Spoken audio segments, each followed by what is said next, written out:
you ever have existential dread that is so conflicting that it brings a feeling that there's something else out there?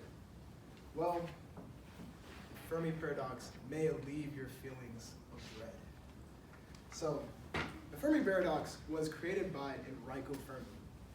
Now, Enrico Fermi was a scientist born around the late 1800s, and he has a Nobel Peace Prize in Science, has had an amazing impact on the field of astrology, and has a major opinion that is still followed today on the idea of extraterrestrial life forms, okay?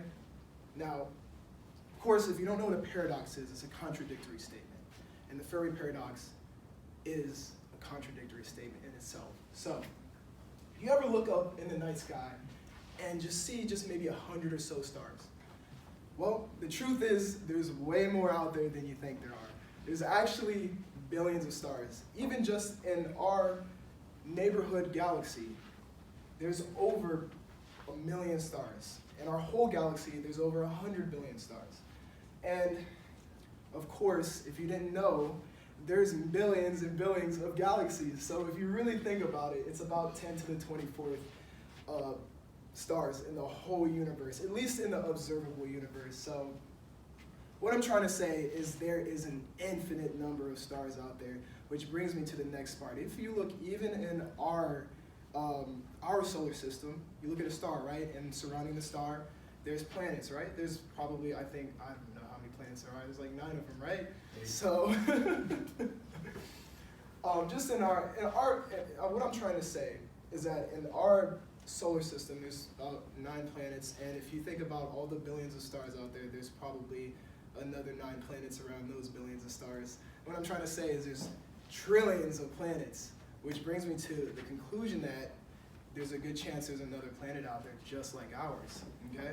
So, the next part of the Fermi Paradox is these things called filters. Now, have you ever walked up some stairs and you just couldn't get past the step because you were just out of shape? I mean, I'm talking about like an 8th floor building. I mean, something that's really tall, okay?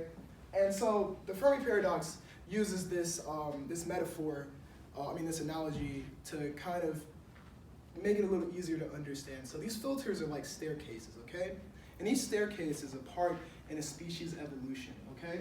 Now, for example, in the first staircase, you could look at us as a species. Okay, we get past that first staircase, and that first staircase would be achieving a higher intelligence, okay? And then the second part of the staircase, the second part of the filter would be us achieving a society, something that's complex, over maybe 1,000 of our species in one area. That would be a society. And then after that, the next staircase would be advanced society that has interconnected parts that work together to build something that's bigger. We're all working towards something. That's what the next step would be. Now, the next step after that, which you could say right now we're at the advanced civilization part, so the next step after that would be, of course, interstellar travel. Now, every staircase could be different for every other species, but the truth is, you could probably agree that the next step in our staircase would be interstellar travel, getting off of this lonely rock, okay? So, this means that the reason we may not see aliens out here, if there are aliens, there's a good chance that a lot of these species just do not get past one of these staircases. If you look at an extinct species, there's a good chance they didn't get past the staircase because they just couldn't survive. If you look at pandas, they're on the brink of extinction because they cannot reproduce. They're lazy. Yeah, they're lazy. So if you look at a lot of species, they do this. They can't get past these staircases. It's kind of sad, but the truth is, a lot of advanced civilizations, there's a very good chance they can't get past that interstellar step. And there's a reason that there's something holding them back from getting that high. It's really something to ponder about, because if you think about it, why are there no aliens? It has to be because of the filters. They can't get past that step.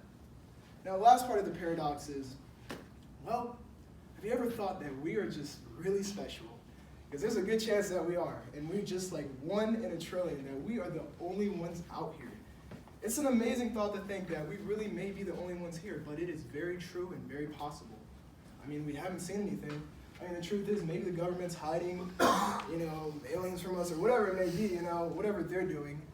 There's a truth out there that we could be just very special, you know? And maybe it makes you feel kind of like, you know, oh wow, we're the feeling part of the universe. We feel so nice because we're so special. And, you know, that might be just the truth. Maybe the only thing in the universe that is this way. So, in conclusion, I'm trying to tell you that the paradox is this contradictory statement, okay? That, I'm sorry. I'm sorry. My fault. Go on. Please go on. So the Fermi Paradox, like I said, is a contradictory statement because of the fact that there's so much evidence in the paradox that tells you, hey, you know, there's a lot of evidence out there that there's probably aliens out there. And on the other side, there's the chance that there's not a lot of aliens out there and that the filters have caused a lot of problems. So I'm going to leave you with this. It's your opinion on it, and I'm not going to force you. You know, I've given you the information to kind of figure out how you want to think about this. And in truth, there's really no solid answer in the Fermi Paradox. Thank you for your time.